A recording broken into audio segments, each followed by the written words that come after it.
Alhamdulillahi Rabbil Alamin, wassalatu wassalamu ala afdalil mursalin amma ba'd. La majorité d'entre vous, je pense, connaissez l'intelligence artificielle qui peut être très utile si elle est utilisée correctement. Comme l'a dit le cheikh Sulaiman Ar-Ruhayli hafidhahullah, qui a cité comme exemple le fait que l'étudiant en sciences, s'il souhaite faire une conférence, peut l'utiliser pour l'aider à l'organiser et à la diviser en plusieurs parties. Donc cette application est bénéfique, que ce soit dans les choses mondaines ou d'ordre religieux, mais à condition de vérifier les informations qu'il te donne. Quelqu'un pourrait se dire, à quoi sert donc de l'utiliser si on doit tout vérifier? Eh bien, ça sert à te faire gagner un temps précieux. Exemple, tu as un long texte en arabe auquel tu souhaites rajouter les harakat. Imagine le temps que ça prendrait de les rajouter toi-même une par une sur chaque lettre. Au lieu de ça, tu envoies le texte à l'intelligence artificielle et tu lui dis de rajouter les voyelles. Il te fait ça en 10 secondes, incha'Allah, et après tu n'as plus qu'à vérifier. Autre exemple, un frère qui fait les sermons du vendredi souhaite faire une khutbah sur le thème de la médisance mathalan. Eh bien, il a juste à dire à l'application, regroupe-moi tous les versets, les ahadiths, les paroles de salaf et les vers de poésie arabe qui parlent de ce sujet.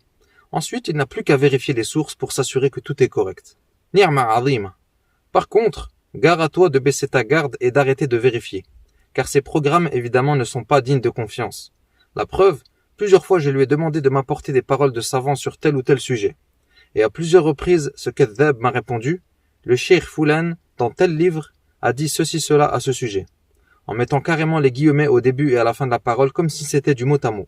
Sauf qu'après vérification, je ne trouve pas la parole en question.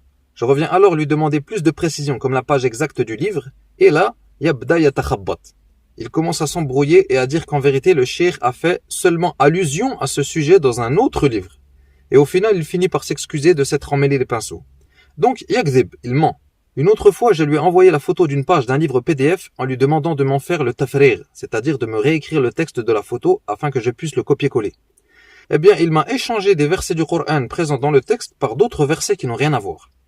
Et même le cheikh Mohammed Hisham Tahiri, hafidhahullah, raconte qu'une fois, il a demandé à l'intelligence artificielle pourquoi est-ce qu'Allah s'est qualifié d'Al-Wahhab dans Surat An-Nisa.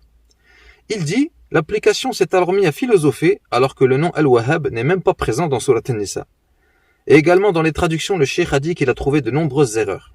Donc attention mes frères, barakallahu fikum, wa sallallahu wa sallam wa barak ala nabiyyina Muhammad wa ala alihi wa sahbihi ajma'in.